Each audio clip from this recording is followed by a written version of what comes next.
एक और महत्वपूर्ण बात जो रिच डैड ने सिखाई वो ये थी कि फाइनेंशियल लिटरेसी केवल नंबर्स को समझने का नाम नहीं है। ये उन नंबर्स को इफेक्टिवली यूज करने की स्किल है।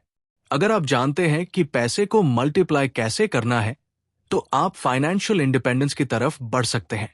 रॉबर्ट ने अपनी कहानी में बताया कि कैसे उन्होंने बचपन में ही फाइनेंशियल लिटरेसी सीखना शुरू कर दिया था।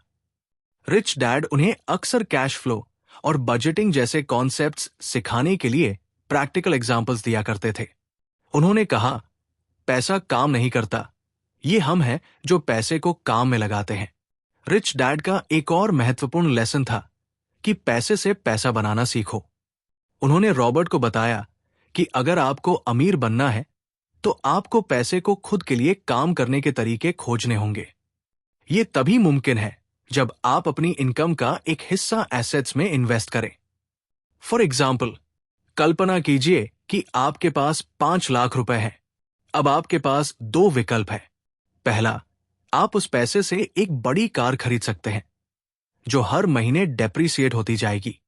दूसरा, आप उसी पैसे को म्यूचुअल फंड्स या रेंटल प्रॉपर्टी में इन्वेस्ट कर सकते हैं जो आपको हर महीने रिटर्न देगा। यही सोच का फर्क है जो अमीर और गरीब लोगों के बीच होता है।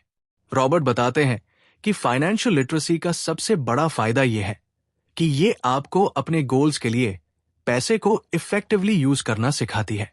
रिच डैड ने यह भी सिखाया कि फाइनेंशियल एजुकेशन केवल पैसे को बचाने के लिए नहीं है बल्कि वेल्थ क्रिएट करने के लिए है। उन्होंने रॉबर्ट को अकाउंटिंग और इन्वेस्टिंग की बेसिक समझने की सलाह दी। इस अध्याय का सबसे बड़ा टेकअवे यह है कि फाइनेंशियल फ्रीडम पाने के लिए आपको पहले फाइनेंशियल लिटरेसी पर काम करना होगा। एसेट्स और लायबिलिटीज के फर्क को समझना और अपने पैसे को सही जगह इन्वेस्ट करना ही फाइनेंशियल सक्सेस की कुंजी है। रॉबर्ट का कहना है कि अगर आप फाइनेंशियल लिटरेसी सीख जाते हैं तो आप न केवल फाइनेंशियल सिक्योरिटी पा सकते हैं बल्कि अपनी जिंदगी को पूरी तरह बदल सकते हैं। अगले अध्याय में हम जानेंगे कि फाइनेंशियल फ्रीडम हासिल करने के लिए और कौन से महत्वपूर्ण प्रिंसिपल्स अपनाने की जरूरत है। क्या आपने कभी सोचा है कि अमीर लोग टैक्स से कैसे बचते हैं जबकि मध्यम वर्ग और गरीब लोग सबसे ज्यादा टैक्स भरते हैं? यही सवाल रॉबर्ट ने भी बचपन में रिच डैड से पूछा था। इसका जवाब उन्हें एक दिलचस्प कहानी से मिला। रिच डैड ने उन्हें बताया कि पुराने समय में सिर्फ युद्धों के दौरान टैक्स लगाए जाते थे, लेकिन धीरे धीरे टैक्स एक ऐसा साधन बन गया जिसे गरीबों और मध्यम वर्ग से पैसा इकट्ठा करने के लिए इस्तेमाल किया गया। रिच डैड ने रॉबर्ट को सिखाया कि अमीर लोग टैक्स के सिस्टम को अच्छी तरह समझते हैं और इसका इस्तेमाल अपने फायदे के लिए करते हैं। उदाहरण के लिए, अमीर लोग अपनी वेल्थ को कॉरपोरेशंस के माध्यम से मैनेज करते हैं। कॉरपोरेशंस अमीर लोगों को टैक्स कम करने और अपनी इनकम को प्रोटेक्ट करने का सबसे बड़ा जरिया बन चुकी है। रॉबर्ट ने समझा कि कॉरपोरेशंस सिर्फ बड़ी कंपनियों के लिए नहीं है बल्कि ये एक ऐसा टूल है जो हर कोई इस्तेमाल कर सकता है बशर्ते वो इसे समझे। रिच डैड ने रॉबर्ट को बताया कि कॉरपोरेशंस के 3 बड़े फायदे हैं। पहला, इनकम पर टैक्स देने से पहले एक्सपेंसेस निकालने का फायदा। दूसरा, लीगल प्रोटेक्शन ताकि पर्सनल एसेट्स सुरक्षित रहें। तीसरा, वेल्थ बिल्डिंग के लिए अलग अलग अपॉर्चुनिटीज। फॉर एग्जाम्पल, कल्पना कीजिए कि आप एक फ्रीलांसर हैं। अगर आप अपने काम को एक कॉरपोरेशन के तहत मैनेज करते हैं तो आप अपने बिजनेस एक्सपेंसेस जैसे ट्रैवल, गैजेट्स और ट्रेनिंग को अपनी टैक्सेबल इनकम से डिडक्ट कर सकते हैं। लेकिन अगर आप एक इंडिविजुअल के तौर पर काम कर रहे हैं तो ये सारे बेनिफिट्स नहीं मिलते। रिच डैड ने यह भी सिखाया कि फाइनेंशियल एजुकेशन के बिना टैक्स का बर्डन कभी कम नहीं हो सकता। उन्होंने रॉबर्ट से कहा कि अगर आप फाइनेंशियल फ्रीडम चाहते हैं तो आपको टैक्स और कॉरपोरेशंस के बीच के डायनामिक्स को समझना होगा। यही वजह है कि फाइनेंशियल लिटरेसी सिर्फ पैसे कमाने की स्किल नहीं बल्कि उसे सही तरीके से प्रोटेक्ट करने की स्किल है। क्या आपने कभी महसूस किया है कि अमीर लोग फाइनेंशियल प्रॉब्लम्स को क्रिएटिवली सॉल्व करने में एक्सपर्ट होते हैं? ऐसा इसलिए है क्योंकि वो पैसा इन्वेंट करना जानते हैं। रिच डैड ने रॉबर्ट को सिखाया कि फाइनेंशियल अपॉर्चुनिटीज हर जगह हैं, बस उन्हें पहचानने और उनका फायदा उठाने की जरूरत है। उन्होंने रॉबर्ट को बताया कि डर और आलस्य दो ऐसे दुश्मन हैं जो फाइनेंशियल ग्रोथ को रोकते हैं।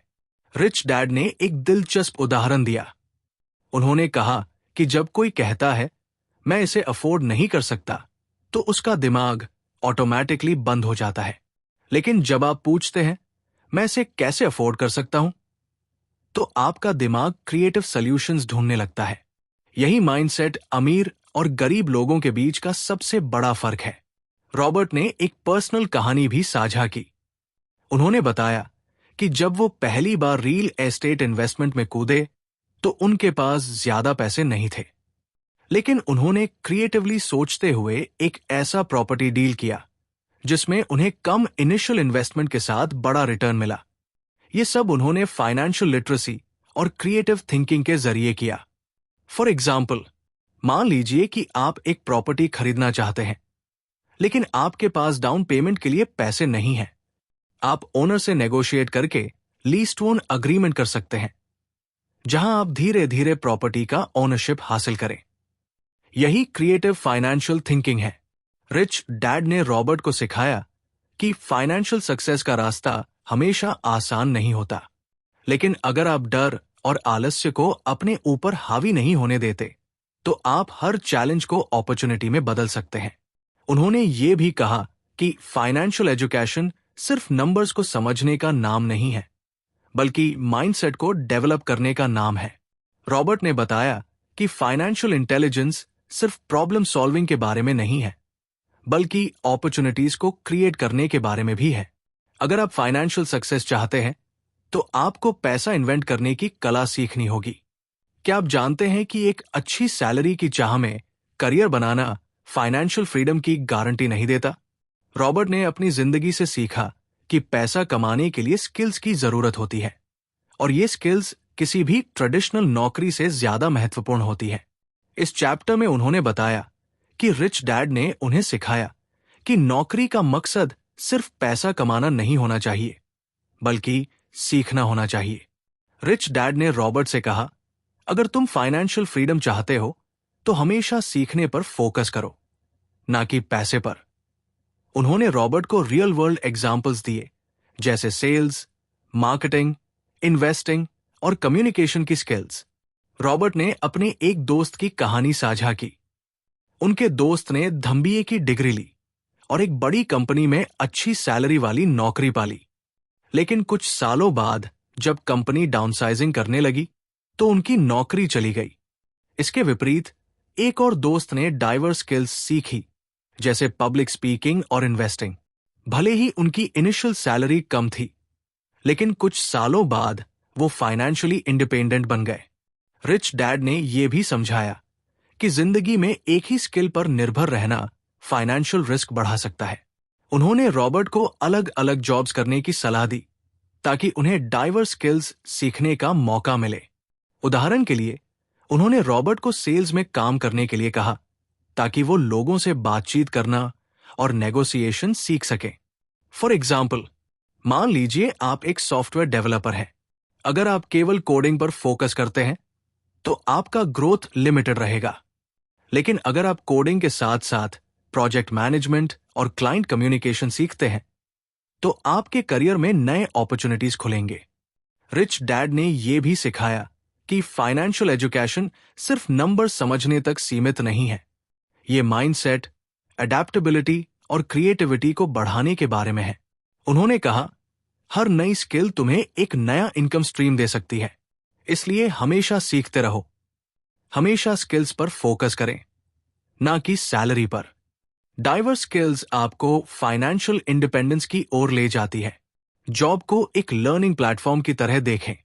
क्या आपने कभी महसूस किया है कि फाइनेंशियल फ्रीडम की राह में सबसे बड़ी रुकावटें बाहरी नहीं, बल्कि अंदरूनी होती हैं? इस चैप्टर में रॉबर्ट ने फाइनेंशियल सक्सेस के रास्ते में आने वाली 4 बड़ी बाधाओं के बारे में बताया: डर, संशय, आलस्य और आदतें। रॉबर्ट ने बताया कि लोग पैसा खोने के डर से कभी इन्वेस्ट नहीं करते। उन्होंने अपनी खुद की कहानी साझा की, जब उन्होंने पहली बार स्टॉक्स में इन्वेस्ट किया और उन्हें नुकसान हुआ। उस समय वो बहुत निराश हो गए थे, लेकिन रिच डैड ने उन्हें समझाया कि पैसा खोने का डर हर किसी के साथ होता है। फर्क सिर्फ इतना है कि अमीर लोग इस डर पर काबू पाकर सीखते हैं। फॉर एग्जाम्पल, कल्पना कीजिए कि आपने एक बिजनेस शुरू किया और वो सफल नहीं रहा। इस डर की वजह से आप दूसरा बिजनेस शुरू करने से कतराते हैं। लेकिन अगर आप इस डर को अपने ग्रोथ का हिस्सा मानकर सीखें, तो अगली बार आपकी सफलता के चांस बढ़ जाते हैं। 2. संशय, डाउट।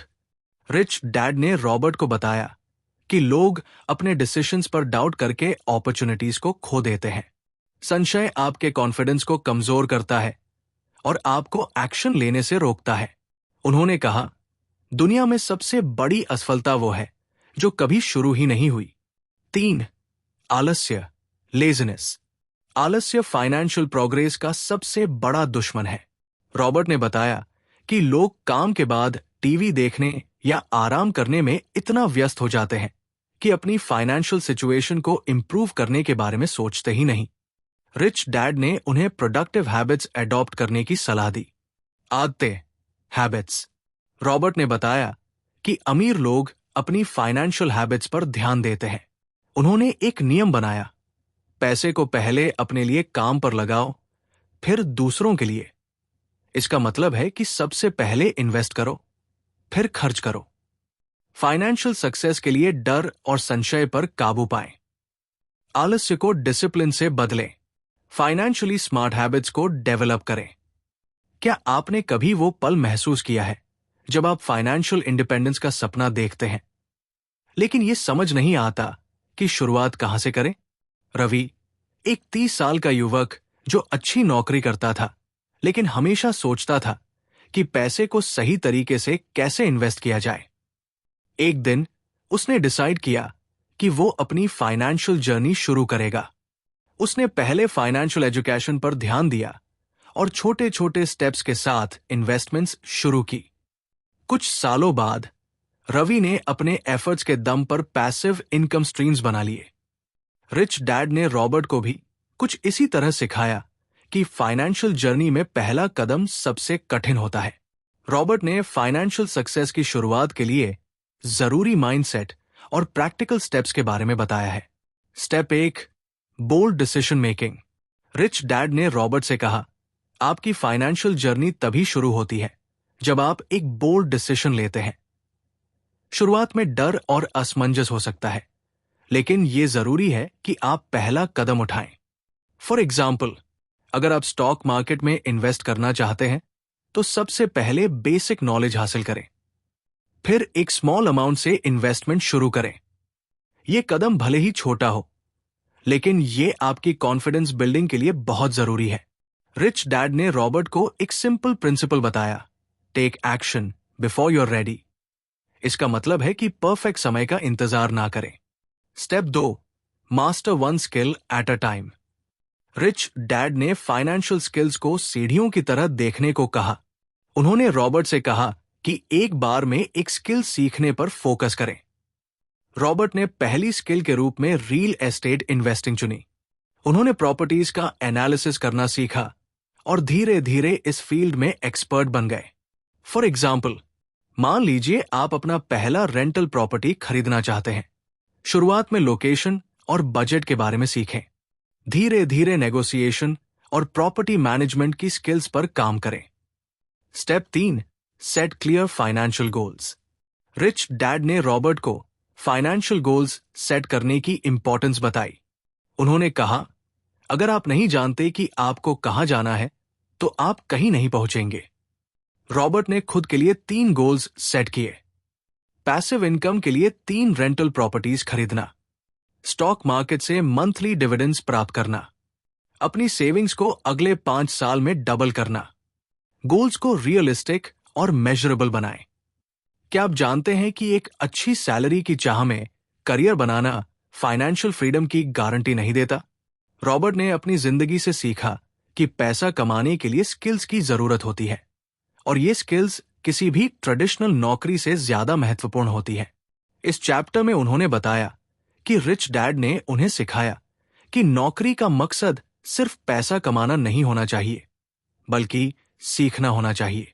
रिच डैड ने रॉबर्ट से कहा, अगर तुम फाइनेंशियल फ्रीडम चाहते हो तो हमेशा सीखने पर फोकस करो, ना कि पैसे पर। उन्होंने रॉबर्ट को रियल वर्ल्ड एग्जाम्पल्स दिए, जैसे सेल्स, मार्केटिंग, इन्वेस्टिंग और कम्युनिकेशन की स्किल्स। रॉबर्ट ने अपने एक दोस्त की कहानी साझा की। उनके दोस्त ने MBA की डिग्री ली और एक बड़ी कंपनी में अच्छी सैलरी वाली नौकरी पाली। लेकिन कुछ सालों बाद जब कंपनी डाउनसाइजिंग करने लगी तो उनकी नौकरी चली गई। इसके विपरीत एक और दोस्त ने डाइवर्स स्किल्स सीखी, जैसे पब्लिक स्पीकिंग और इन्वेस्टिंग। भले ही उनकी इनिशियल सैलरी कम थी, लेकिन कुछ सालों बाद वो फाइनेंशियली इंडिपेंडेंट बन गए। रिच डैड ने यह भी समझाया कि जिंदगी में एक ही स्किल पर निर्भर रहना फाइनेंशियल रिस्क बढ़ा सकता है। उन्होंने रॉबर्ट को अलग अलग जॉब्स करने की सलाह दी ताकि उन्हें डाइवर्स स्किल्स सीखने का मौका मिले। उदाहरण के लिए, उन्होंने रॉबर्ट को सेल्स में काम करने के लिए कहा ताकि वो लोगों से बातचीत करना और नेगोशिएशन सीख सकें। फॉर एग्जाम्पल, मान लीजिए आप एक सॉफ्टवेयर डेवलपर हैं। अगर आप केवल कोडिंग पर फोकस करते हैं तो आपका ग्रोथ लिमिटेड रहेगा। लेकिन अगर आप कोडिंग के साथ साथ प्रोजेक्ट मैनेजमेंट और क्लाइंट कम्युनिकेशन सीखते हैं तो आपके करियर में नए अपॉर्चुनिटीज खुलेंगे। रिच डैड ने यह भी सिखाया कि फाइनेंशियल एजुकेशन सिर्फ नंबर समझने तक सीमित नहीं है। ये माइंडसेट, अडेप्टेबिलिटी और क्रिएटिविटी को बढ़ाने के बारे में है। उन्होंने कहा, हर नई स्किल तुम्हें एक नया इनकम स्ट्रीम दे सकती है, इसलिए हमेशा सीखते रहो। हमेशा स्किल्स पर फोकस करें, ना कि सैलरी पर। डाइवर्स स्किल्स आपको फाइनेंशियल इंडिपेंडेंस की ओर ले जाती है। जॉब को एक लर्निंग प्लेटफॉर्म की तरह देखें।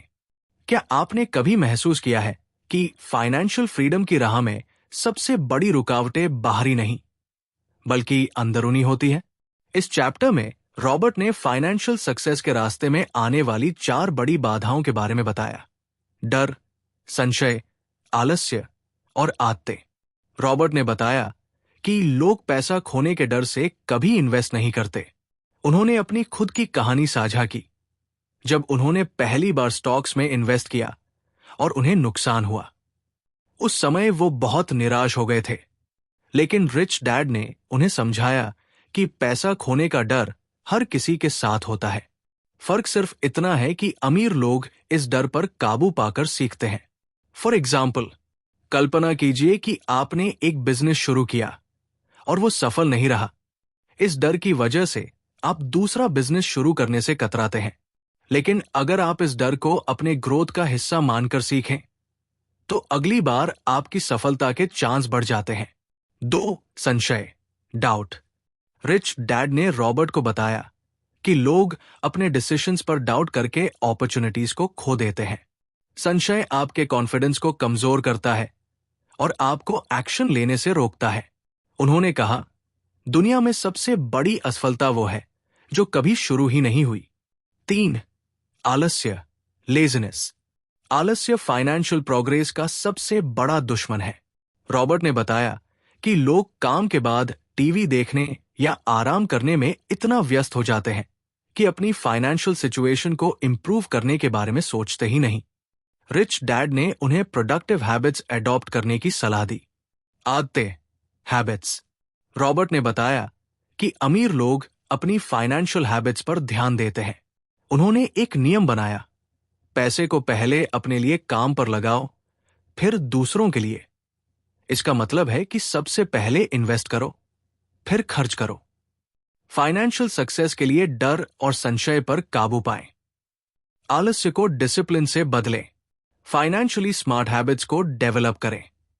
क्या आपने कभी वो पल महसूस किया है जब आप फाइनेंशियल इंडिपेंडेंस का सपना देखते हैं, लेकिन यह समझ नहीं आता कि शुरुआत कहां से करें?